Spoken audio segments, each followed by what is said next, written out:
You just spilled coffee on the quarterly reports. Luna Power's voice echoed through the offices of Ramsey Art Management like thunder on a sunny day. Everyone stopped to observe the scene. The company's most feared administrative supervisor facing the new intern, who apparently had two left hands and a special talent for catastrophes. Maxwell Ramsey, disguised under the false name Max Sterling, looked at the papers soaked in espresso and felt something he hadn't experienced in years, genuine panic. Not because he had ruined important documents. After all, he was the owner of the company and could recreate any report. But because that woman with flaming brown eyes and warrior posture was about to explode, and he discovered he found it absolutely fascinating. I can explain, he stammered, trying to seem like a nervous intern when he was actually nervous for real. Explain what? That you have a supernatural gift for turning everything into disaster? Luna crossed her arms, and Maxwell noticed she wore a navy blue blazer that enhanced her eyes. Focus, Maxwell, focus! The truth was that Maxwell Ramsey, at 34 years old, had decided to infiltrate his own company to understand how the backstage worked. Tired of living in a golden bubble where everyone agreed with everything he said, he wanted to know the reality of employees to implement real changes. The plan seemed perfect. Until he met Luna. "Ms. Powers," he began, using the formal treatment he knew she detested. "I promise this won't happen again. It's Miss Powers, and you can be sure it won't happen again because you're going to stay away from the coffee machine for the next forever." She picked up the wet papers with an expression that mixed irritation and resignation. "Julian, come here." A skinny young man with glasses appeared running. Julian Brooks, the other intern, was everything Maxwell pretended to be, genuinely nervous, clumsy, and desperately anxious to impress. "Yes, Miss Powers." Julian adjusted his glasses, clearly terrified. "You and Mr. Catastrophe here are going to reprint all these reports." And Maxwell, she turned to him with a smile that didn't reach her eyes. "If you knock over anything else today, I'm going to use you as decoration in the reception." Maxwell tried not to smile. In all his life, nobody had spoken to him that way. It was refreshing and terrifying and completely addictive. "Understood, miss," he said, making a small dramatic bow that drew a muffled giggle from Julian. Luna rolled her eyes. "Less theatre, more work. And for God's sake, someone teach this man how to use a printer." As she walked away, her heels clicking on the marble floor, Maxwell whispered to Julian, "Is she always like this?" "Always," Julian replied, still breathless. "But she's the best supervisor we've ever had. Fair, competent, and, well, kind of scary when she wants to be. But you kind of deserved it, man. How do you manage to be so clumsy?" Maxwell shrugged, trying to look embarrassed.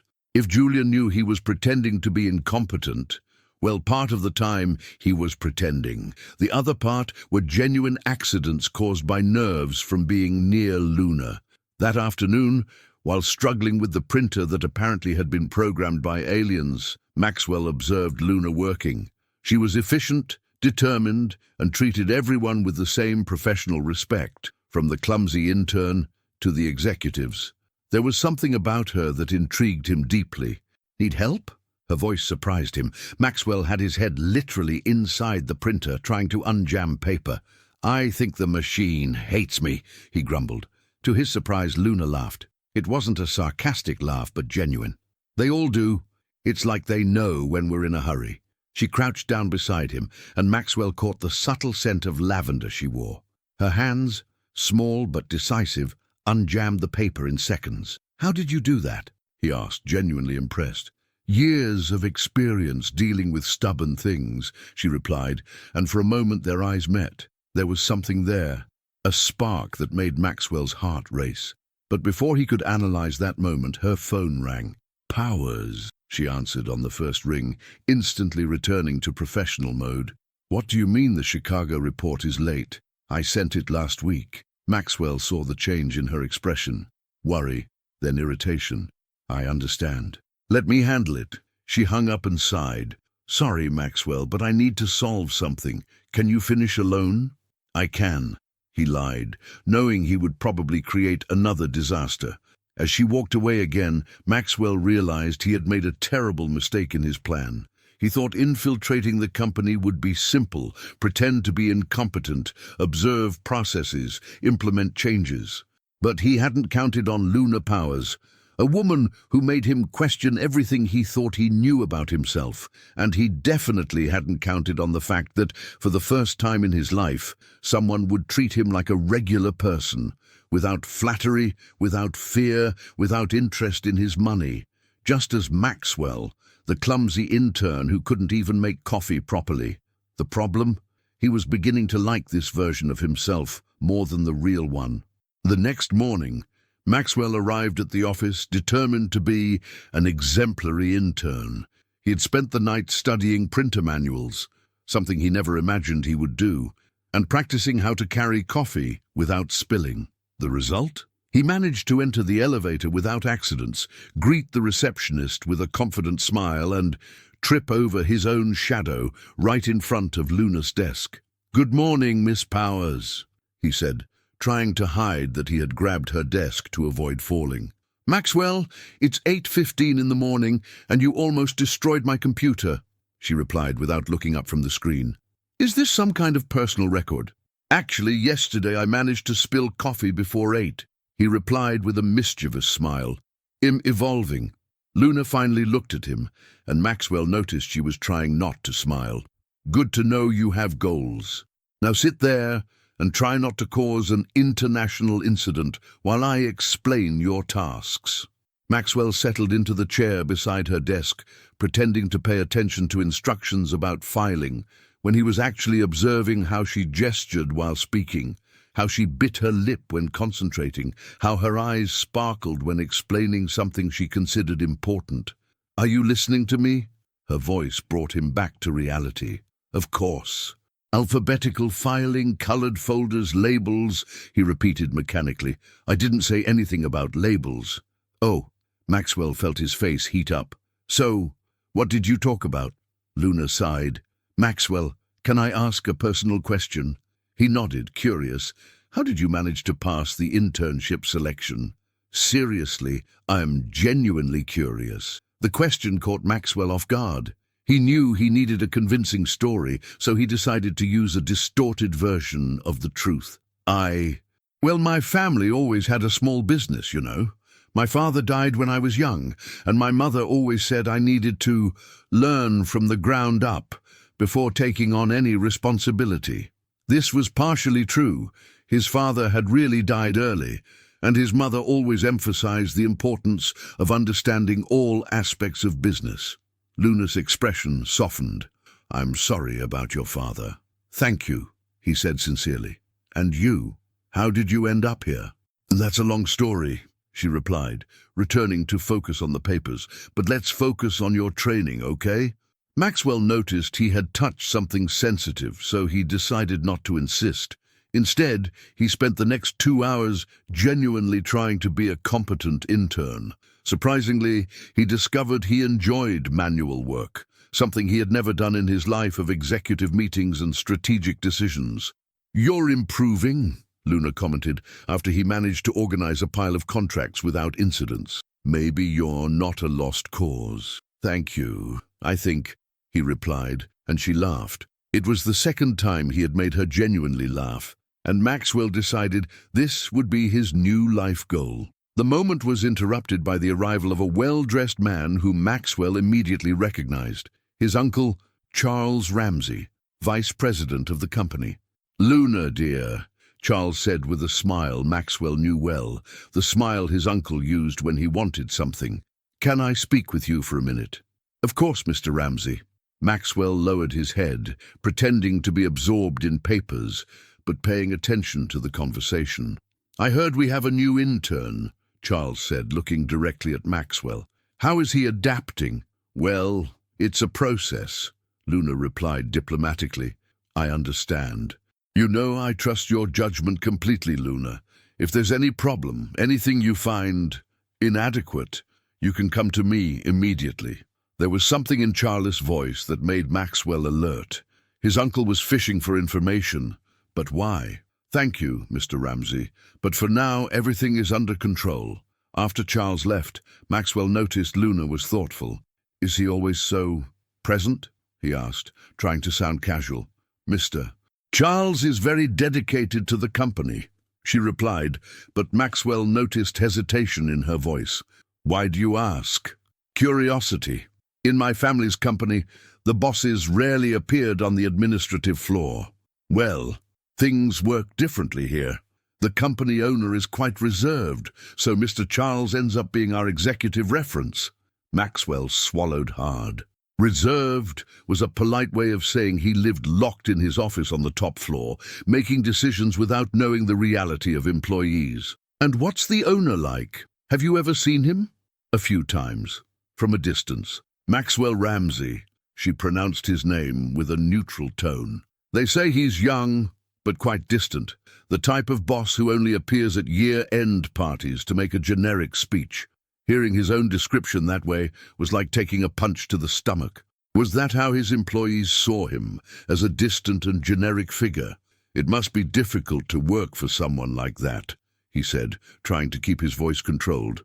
It's not a matter of being difficult, Luna sighed. It's just that. I always thought a true leader should know his team, understand real challenges, not just numbers in reports. Her words echoed in Maxwell's mind for the rest of the day.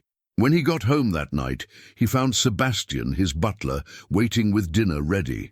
How was the second day of infiltration, sir? Asked the older man, serving wine. Complex, Maxwell replied, telling about the encounter with Charles and Luna's comments. Sebastian nodded thoughtfully. And what do you intend to do with this information, sir?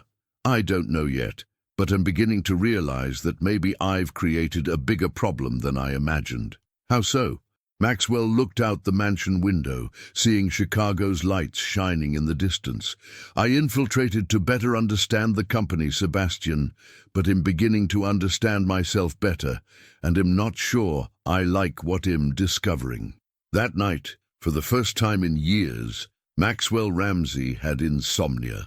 Not because of mergers, acquisitions, or business decisions, but because he couldn't get out of his head an administrative supervisor who treated him like a regular person and inexplicably made him want to be a better person. The third week of internship brought a routine Maxwell never imagined he would appreciate. Wake up early, have simple breakfast, deal with traffic, greet Luna with a good morning that was sometimes answered with a grumble and sometimes with a smile. Small moments that became the highlights of his day. On this specific Tuesday, however, things started differently. Luna arrived visibly irritated, threw her bag on the table harder than necessary, and turned on the computer with the expression of someone ready for war. "Good morning, Miss Powers," Maxwell said carefully, as if approaching a wounded animal. "Everything okay?" "Wonderful," she replied, typing furiously. "I woke up at 5 in the morning with a call from our Detroit office saying that the contracts I sent disappeared from the system." Disappeared how? Good question. She hit enter harder than necessary. Apparently, someone deleted all files from the shared folder. 3 weeks of work. Lost. Maxwell frowned. As CEO, he knew this wasn't normal. The company system had automatic backups and different access levels. For files to disappear like this, someone with high authorization would have to be involved. "Do you have suspicions about who might have done this?" Luna stopped typing and looked at him curiously. "Maxwell, since when do you understand corporate systems?" He realized he had slipped. Well, in my family company we had similar problems.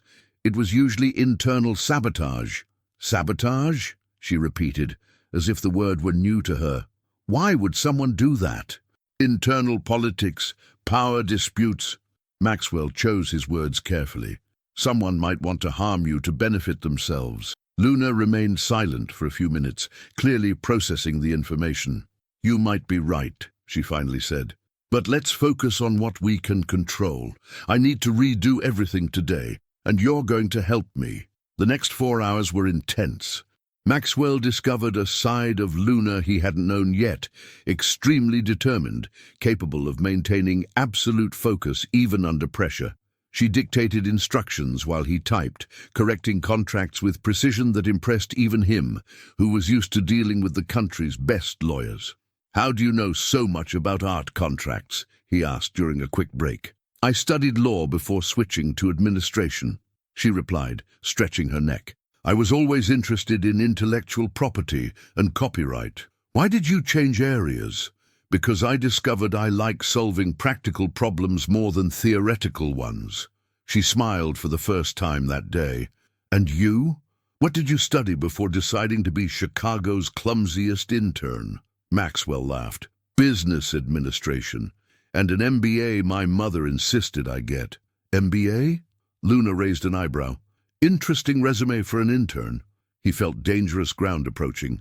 "My mother is ambitious. She wants me to take over the family business prepared." "I understand," she said. But Maxwell noticed he had planted a seed of curiosity in her mind. At 5 in the afternoon, when they finally finished reconstructing all the contracts, Luna stretched in her chair. "Thank you for the help, Maxwell. Seriously, I don't know if I could have done everything alone." "It was a pleasure," he replied sincerely. "Actually, I enjoyed seeing how things really work." "Really?" she repeated. "I mean, in college textbooks things seem much simpler." Luna laughed. "Oh, real life is much more complicated than books, you can be sure." At that moment, Julian appeared running, as always. "Miss Powers, Mr. Charles is asking for the monthly report, but he said he needs it for yesterday, and I don't understand anything written here and—" He stopped to breathe, his glasses fogged from running so much. "Calm down, Julian," Luna said gently. "Breathe. What does Mr. Charles want exactly?" "The team performance report, but he wants it with detailed behavioral analyses." Julian made air quotes. "What does that mean?" Maxwell and Luna exchanged glances. Performance reports were normal, but behavioral analyses sounded too invasive. "Since when does he ask for this type of information?" Luna asked. "Since today?" Julian nervously adjusted his glasses. "He said it's a new board policy." Maxwell felt a chill in his stomach. He had never approved any such policy, and as CEO, all important changes went through him. Charles was clearly acting on his own. "You know what, Julian?" Luna said after thinking for a moment. "Tell Mr. Charles he'll prepare the report and deliver it personally tomorrow. I want to better understand these new guidelines." After Julian left, she turned to Maxwell. "Do you think I'm exaggerating? About the sabotage, I mean." "No," he replied firmly. "I think you're right to be suspicious. You know what?" Luna picked up her bag and stood up. "I need real coffee and a conversation with someone who understands corporate politics. Do you know Coffee with Poetry?" "No, but I'd like to." "Then let's go. You were so helpful today that you deserve to know the best coffee in Chicago. And I want to introduce you to Mia." 20 minutes later, Maxwell found himself in a small, cozy coffee shop, decorated with literary quotes on the walls, and the unmistakable aroma of artisan coffee in the air. Luna waved to a brunette woman with curly hair who was reading at the corner table. "Mia!" Luna called. "I want you to meet the famous disaster intern I mentioned." Maxwell extended his hand. "Max Sterling, and am not that much of a disaster." "Mia Cardwell," she replied with a mischievous smile. "And according to Luna, you've caused more accidents in 3 weeks than I have in my entire career."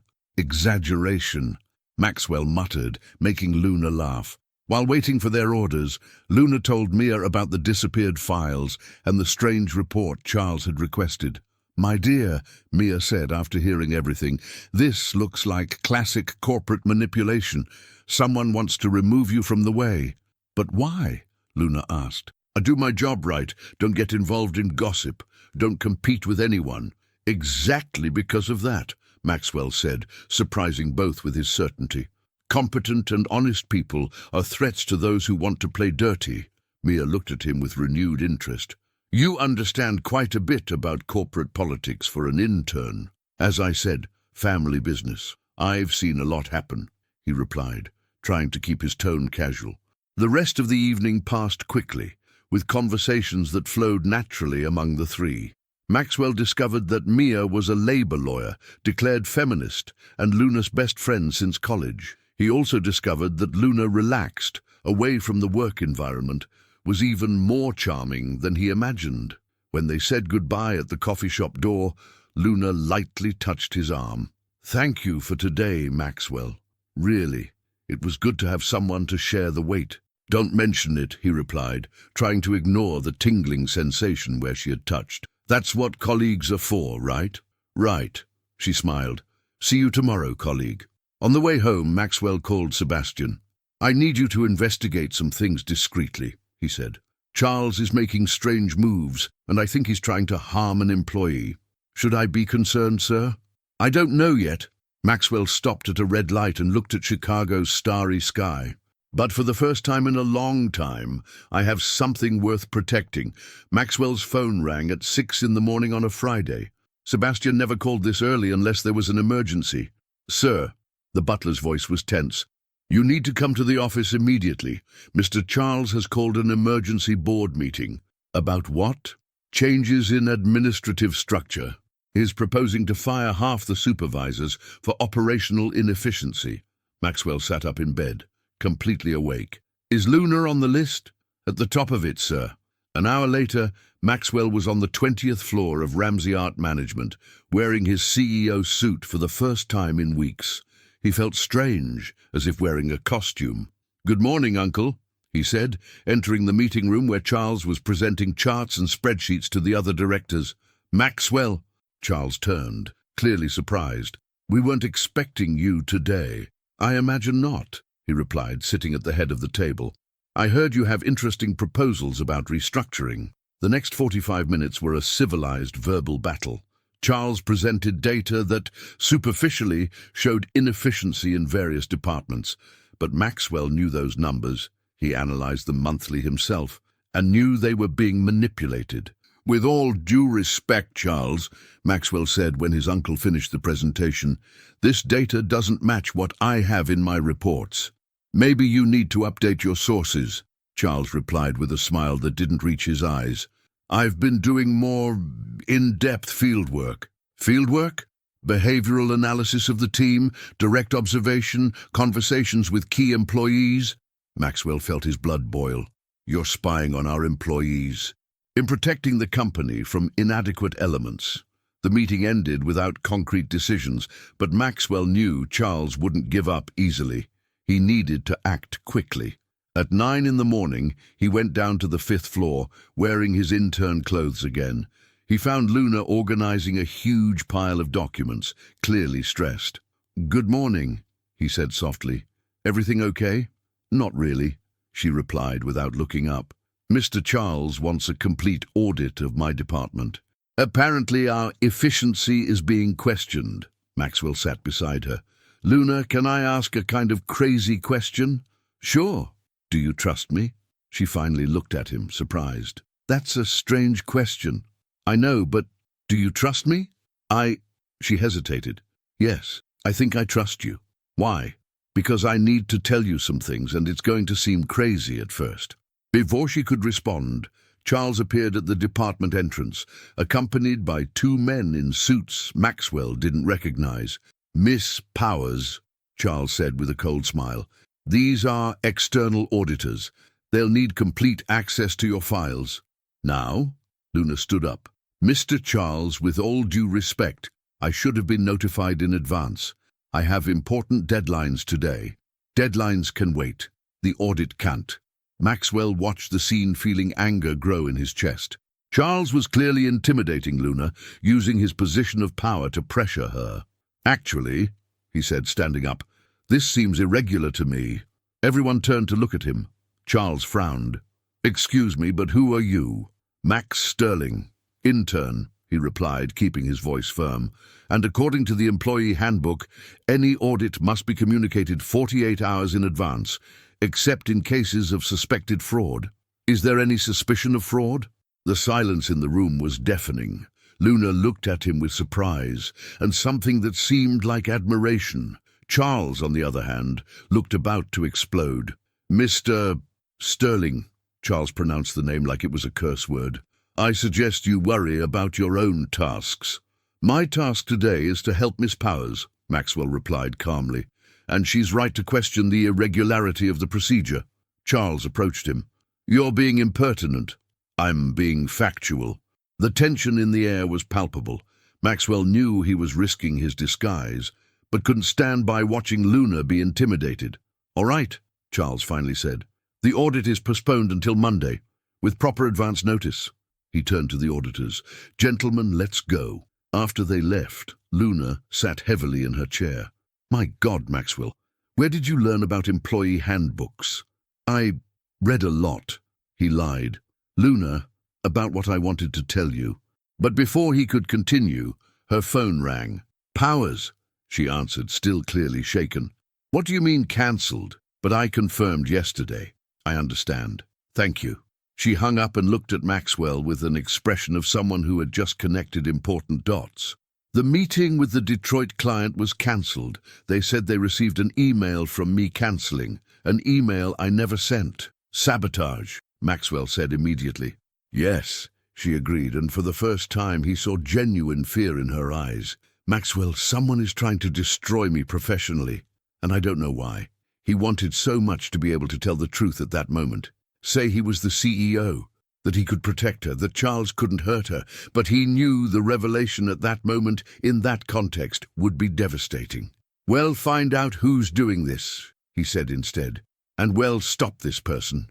How? I'm just an administrative supervisor. If someone with power wants to harm me, then we'll find someone with even more power, Maxwell replied, an idea forming in his mind. That afternoon, he did something he hadn't done in weeks, went up to the 20th floor as CEO. He called a private meeting with Charles. I heard about the surprise audit, Maxwell said, entering Charles' office without ceremony. Standard procedure, Charles replied, not seeming embarrassed at all. Standard procedure would be to inform me first, since I'm the CEO of this company. You've been absent. Someone needs to make decisions. Maxwell sat in the chair facing his uncle's desk. Charles, let's stop playing. I know you're sabotaging Luna Powers. The question is why? Charles laughed, but there was coldness in the sound.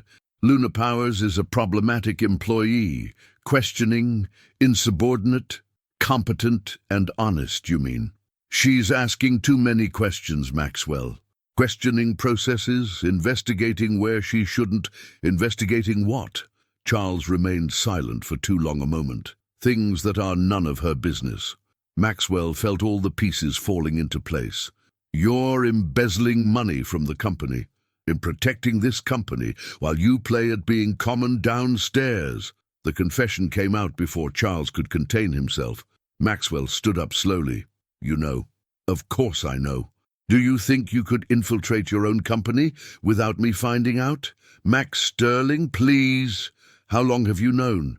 Since day one. Charles smiled maliciously. And it's been very useful, actually. While you amuse yourself playing fool with some random employee, I've been reorganizing things up here. Maxwell felt the world spin. Reorganized how? Phantom contracts, overpriced suppliers, small diversions here and there. Nothing that compromises the company, of course. Just enough to secure my future. And Luna found out. Luna asked the wrong questions to the wrong people, so I need to remove her before she becomes a bigger problem. The anger Maxwell felt at that moment was unlike anything he had ever experienced. It wasn't just professional indignation, it was personal. Charles was threatening the woman he was in love with. In love, the word hit him like lightning. He was in love with Luna Powers. You won't lay a finger on her, he said, his voice low and dangerous. Ah, so that's it, Charles laughed. The powerful CEO fell in love with the employee. How romantic and pathetic. Charles, you're fired. No, Maxwell, you don't understand. Charles leaned back in his chair, confident. If you fire me, it'll tell the whole company about your little charade. Imagine the scandal. The CEO who deceived his own employees. Stocks plummet, credibility goes to space. Maxwell realized he was in a trap. Charles was right. Revealing the disguise could destroy the company, and more importantly, it would destroy any chance he might have with Luna. What do you want? he asked reluctantly. Simple. You keep your little theater downstairs. I keep operations up here. Everyone happy. And Luna will be transferred to another department, away from important files. Problem solved. Maxwell closed his eyes. In a few seconds, he would have to choose between protecting his company or protecting the woman he loved. When he opened them again, his decision was made. Uncle, he said calmly, you forgot something important. What? I recorded this entire conversation. Maxwell showed the phone in his hand. And starting Monday, you'll be investigated by the FBI for money laundering. Charlie's expression changed completely. You wouldn't do that. It would destroy the family. You already destroyed the family the moment you decided to steal. Maxwell headed for the door. You have until Sunday to clean out your desk. At 6 in the evening, Maxwell went down to the 5th floor one more time. He found Luna still working, surrounded by papers and with a determined expression on her face. Hi, he said softly. Still here. Maxwell. She smiled and he felt his heart race. I thought you had already left. Actually, I came to invite you to dinner. Dinner? She raised an eyebrow. Max Sterling, are you asking me on a date? The question caught him off guard. Technically, yes, he was. But he also knew that after Monday, when the truth came out, he might never have this chance again. I am, he said, deciding that for the first time in weeks he would be completely honest. Luna, I really like you. She remained silent for a moment that seemed like eternity. Maxwell, you know there's a company policy about relationships between employees of different hierarchical levels, right? Technically we're at the same level, he replied. Intern and supervisor don't have significant hierarchical difference, she laughed. You really read the entire company manual, didn't you? Every page, he lied again, hating himself for it. All right, she finally said. A dinner, but nothing too fancy, okay? Intern's salary doesn't allow luxuries. If she knew he could buy any restaurant in the city without blinking, but Maxwell just smiled. I know a perfect place. An hour later, they were sitting at a table at the Lighthouse Grill, a simple restaurant by Lake Michigan, with their feet in the sand and the sound of waves as soundtrack. How did you know this place? Luna asked, tasting the deep dish pizza. I discovered it by accident on one of my walks, he replied. It was true. He had found the restaurant on one of the nights he drove aimlessly, trying to escape the loneliness of the mansion. It's perfect, she said, looking at the lake. Sometimes I forget how beautiful Chicago is. Were you born here? Born and raised, and you? Me too, he replied. But I spent some years away studying. They talked about everything and nothing. Favorite movies, books, places they'd like to visit, childhood memories. Maxwell discovered that Luna dreamed of opening a consultancy for young professionals, had a cat named Frida, and hated horror movies. And you? She asked. What are your dreams? The question caught Maxwell off guard. He realized it had been a long time since he thought about personal dreams, only business goals. Lately, he said, looking directly into her eyes, my biggest dream is to be a person worth knowing. Maxwell, her voice became softer. You already are. They stared at each other for a moment that seemed suspended in time. Maxwell leaned slightly forward, and Luna didn't pull away. They were inches from kissing when his phone rang. Sebastian. Emergency. Sorry, he said, answering reluctantly. Hello? Sir, Mr. Charles. He did something terrible. Maxwell felt his blood freeze. What? He sent an email to the entire company. About you. About the disguise. Maxwell's world collapsed in a few seconds. He looked at Luna, who watched him with concern, still not understanding what was happening. In a few hours, she would know the truth, and Maxwell was certain she would never look at him the same way again. Luna arrived at the office Monday morning, with her heart still warmed by Friday night, the almost kiss by the lake, conversations that flowed naturally, the feeling that she had finally found someone special.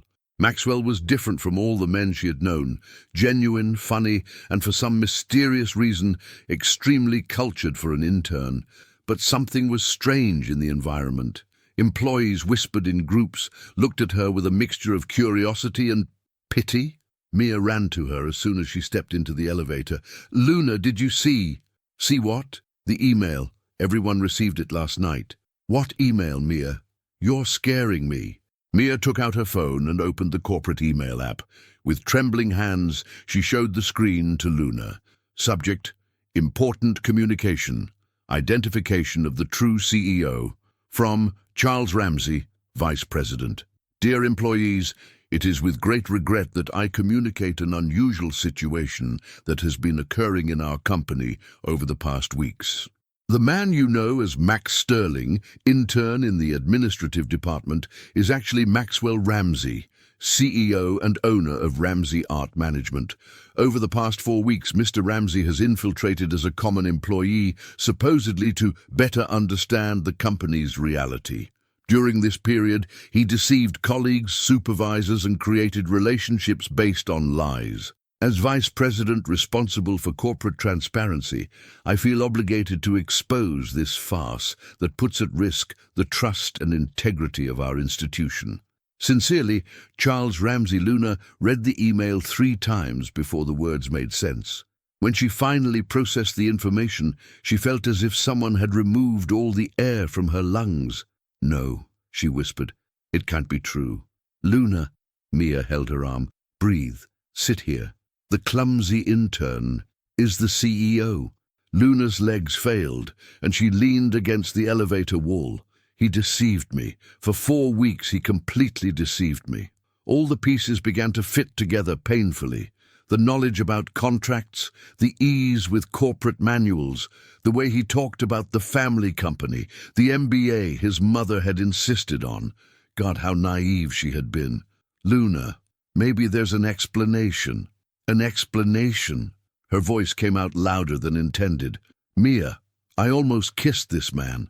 I trusted him. I told him about my dreams, my insecurities, treated him like an equal," completed a masculine voice behind them. The two turned around. Maxwell was standing at the elevator entrance with the most devastated expression Luna had ever seen. He wasn't wearing the simple intern clothes, but an impeccable suit that cost more than her monthly salary. "Luna, I can explain." "Explain." The rage she felt was intense and immediate. "Explain how you made me look like an idiot for an entire month?" "It wasn't like that. It wasn't like that." Luna approached him, her eyes blazing with fury. "So how was it, Mr. Ramsey? How was it pretending you didn't know how to use a printer when you owned the company? How was it letting me explain corporate contracts when you probably wrote half of them?" "Luna, please." "And Friday?" Her voice trembled with anger and pain. "That dinner was what?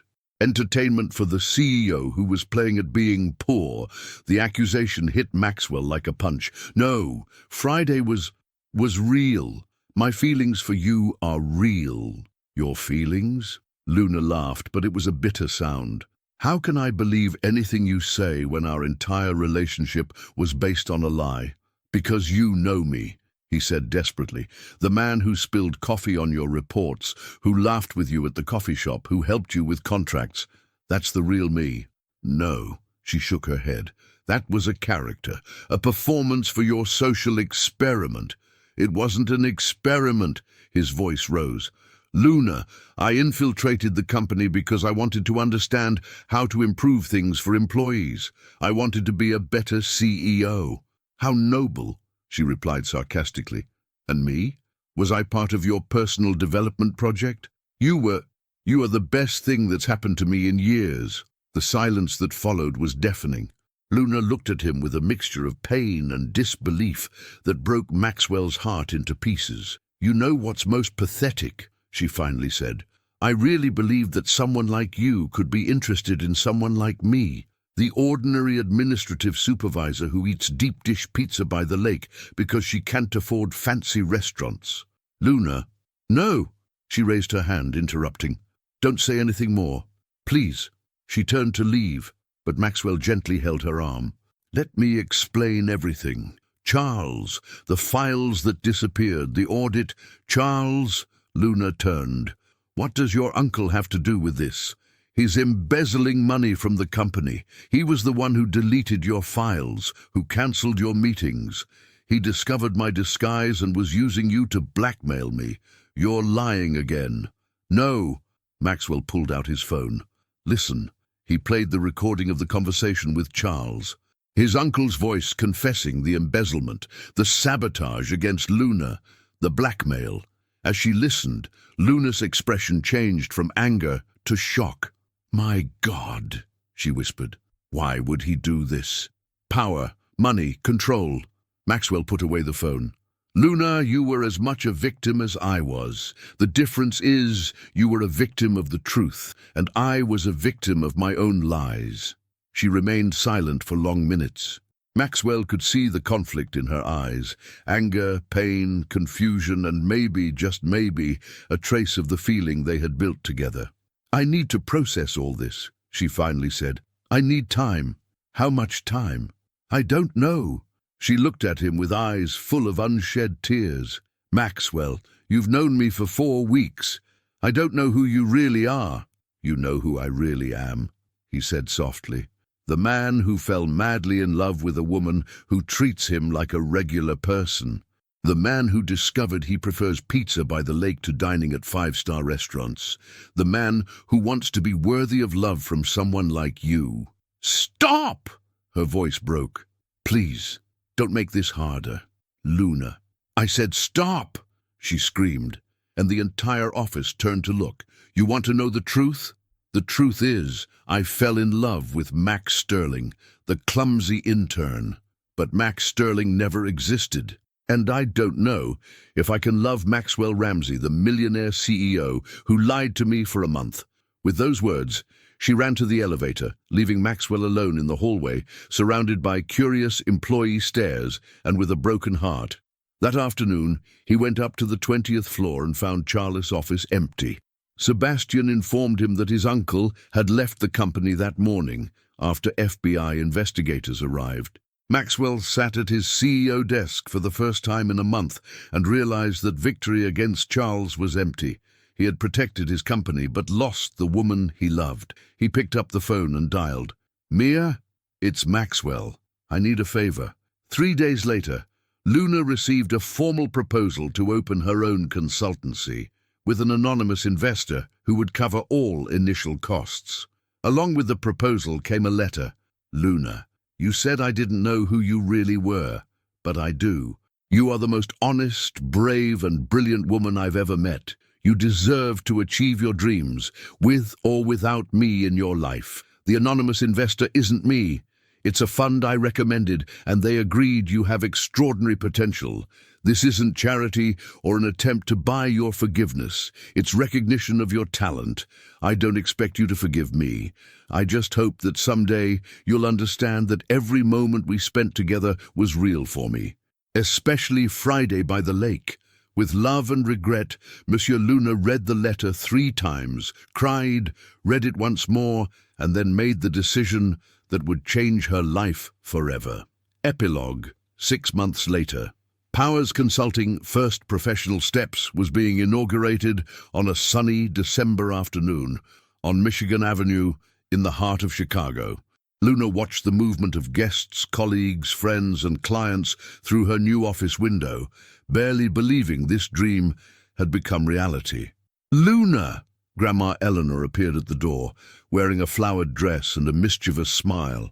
"My granddaughter, this place is beautiful, but where's the boy?" "What boy, Grandma?" "The boy you like and pretend you don't like." "Grandma, we've already talked about this." "We've talked about nothing." The elderly woman entered the office and closed the door. "Luna Powers, you're 29 years old, have a thriving business, a family that loves you, and you're wasting time pretending you don't miss the boy." "Grandma, he lied to me for an entire month." "So what? Your grandfather lied that he knew how to cook to impress me, almost killed us with poisoning in the first week of marriage." Grandma Eleanor laughed. "But 50 years later, he was still trying to impress me every day. That's the difference between a bad lie and a silly lie. It's not that simple." "Of course it is." Grandma stamped her foot. "He lied about work, not about feelings. Or do you think he spent a month spilling coffee on purpose just to annoy you?" Before Luna could respond, there was a knock at the door. "Come in," she said, trying to ignore the heart that had raced at the possibility of it being Maxwell. It was Mia, with a strange expression on her face. "Luna, there's someone here who wants to talk to you, but he said if you don't want to see him, he'll leave without making a scene." "Who is it?" "Go see for yourself." Luna went down the stairs with Grandma Eleanor practically pushing her from behind.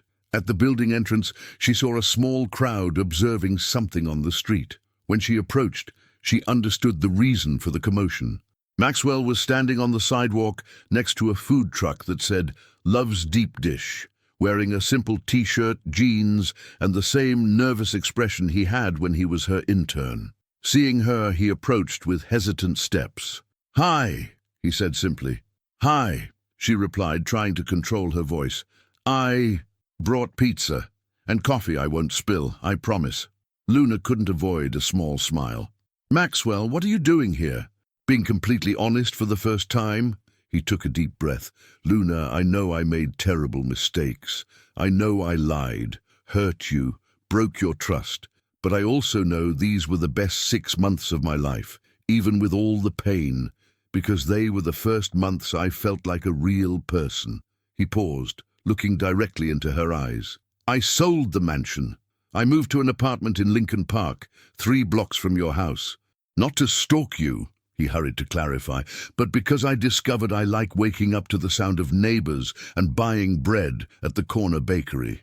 "Maxwell, let me finish, please." He smiled nervously.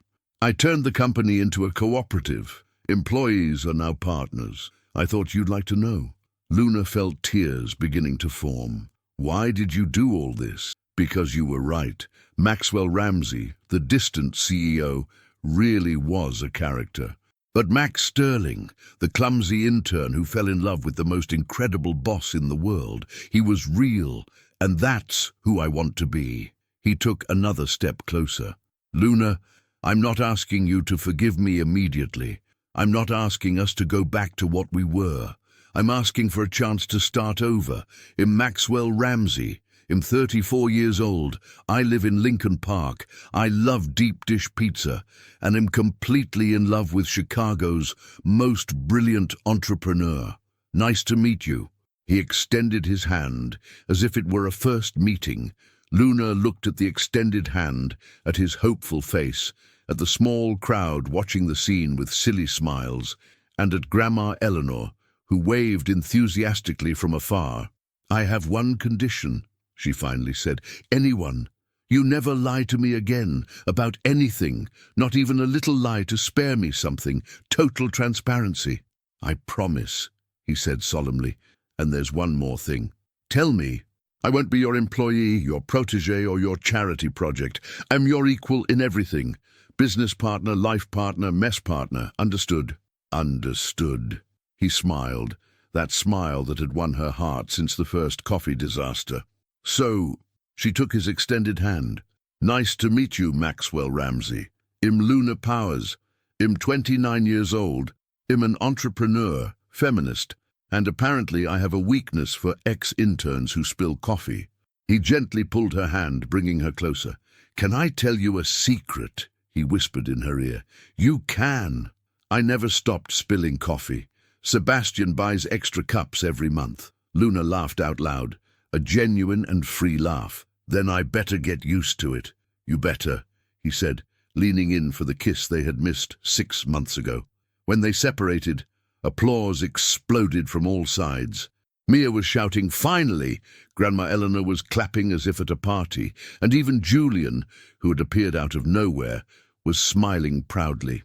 "So," Maxwell said, taking 2 slices of pizza from the food truck, "want to see my new apartment? I promise it has a terrible view and noisy neighbors." "Sounds perfect," Luna replied, biting the pizza.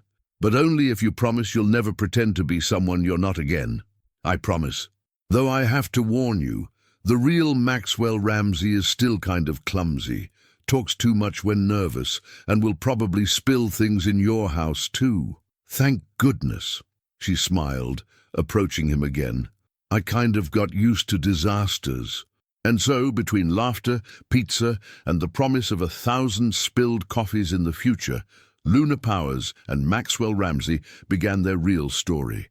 Without disguises, without lies, just two hearts that had learned that sometimes love comes in the most unexpected way, disguised as disaster, seasoned with honesty and served with pizza by the lake. So did you enjoy this love story full of plot twists, spilled coffee, and second chances? If you were moved by Luna and Maxwell as much as I was moved writing about them, don't forget to subscribe to the channel to receive more stories like this.